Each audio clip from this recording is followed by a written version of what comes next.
49ers Kyle Shanahan and John Lynch met with the media today as they closed out the 2024 season, and it went as you would expect, right? It's a 6-11 season, so there's questions that resembled what would come from that particular year, that you fire a defensive coordinator, or reassign, I should say, and fire a special teams coordinator. So in this press conference, he's being asked a bunch of different questions, and there's always something that upsets Kyle when reporters, I think, preface questions a certain way, and it got a little testy. John Lynch had to step in. Take a listen right here as John and Kyle answer a question about special teams. I mean, what do you mean by I don't take interest in special teams? Well, you say you're not watching the kicker tryouts and that kind of. Well, I know they're off. Let me help Kyle there. I would tell you, Kyle spends an inordinate amount of time with all phases of our team. Special teams is extremely important in the way we construct our rosters. The time is there.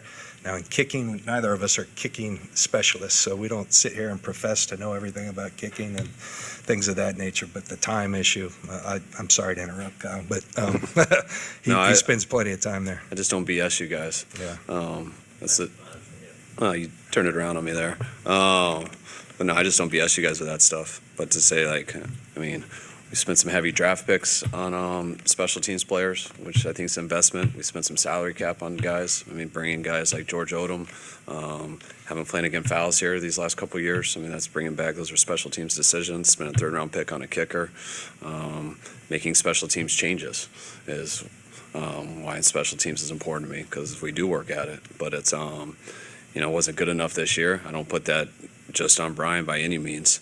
Losing your kicker, losing your punter, when injuries do affect the roster, especially offense and defensively, what it did affect the most was special teams. And I think that was unfair to Brian and a tough situation to put him in.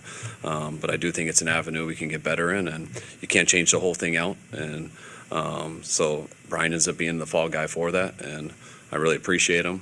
He did have a real good 3 years here and worked his tail off and was very loyal to us and is a very good coach. And he'll bounce back on his feet, and we'll be going against him soon, I'm sure. But no, special teams is part of football, and everything part of football is extremely important to us. So first of all, got to shout out right-hand man, John Lynch. I love how he jumped in. I really do. To me, the way that I look at it is that's John reading the room and understanding the situation.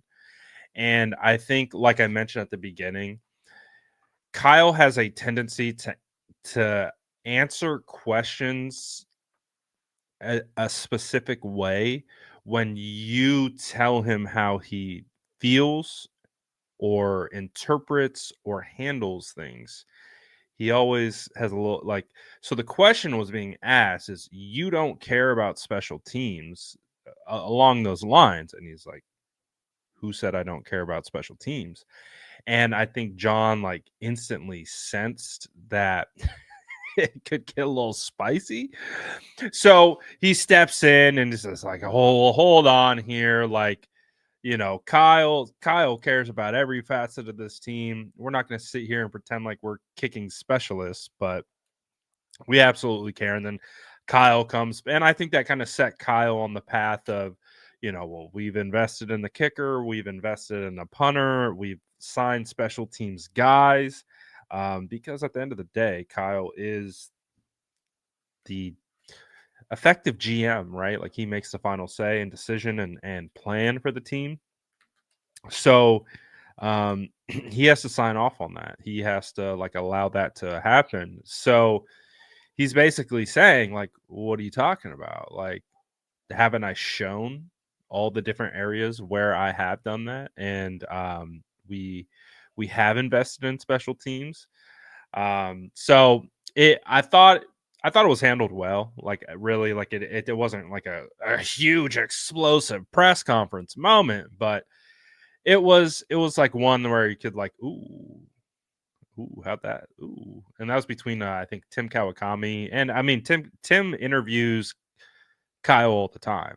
Tim is one of the type of beat reporters where he gets the exclusive, like a one-on-ones with John Lynch and Kyle Shanahan. So they have a relationship. So um I think that's kind of where the line of questioning was like, hey Kyle, I know you. And Kyle's like, do you?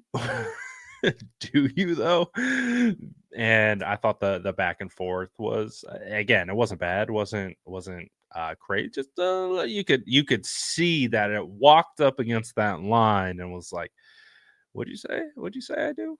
And again, like I've mentioned, when I've seen Kyle in the past, in these situations, he tends to have a very specific response of how you project something that he does or thinks or feels, but you like say that to him, like, well, you're not a big fan of, running out here and passing the ball a bunch of times, like things like that. Like I just kind of sense that from him. He's not. He doesn't seem to kind of he typically pushes back on the notion when you kind of assign something to him. Um, at least that's an observation that I've had. Um, so nothing crazy. I thought it was little humorous. Just watching it. I didn't think there was anything crazy wrong with the question. Didn't think there was anything wrong with the response. I just thought that it was like, I think John like sensed it, like his he went on alert. And he's like, well, we're not gonna have Kyle MF the reporter for for what he said. Not that Kyle would. I'm just having some fun with it. But overall, you know, in regards to the substance of what he said, it can be interpreted a bunch of different ways. But we'll see. We'll see what happens, and we'll see how it what we'll see how it goes down, and all those things. But you let me know what you thought about that in the comments below. And as always, make sure to like and subscribe for more updates.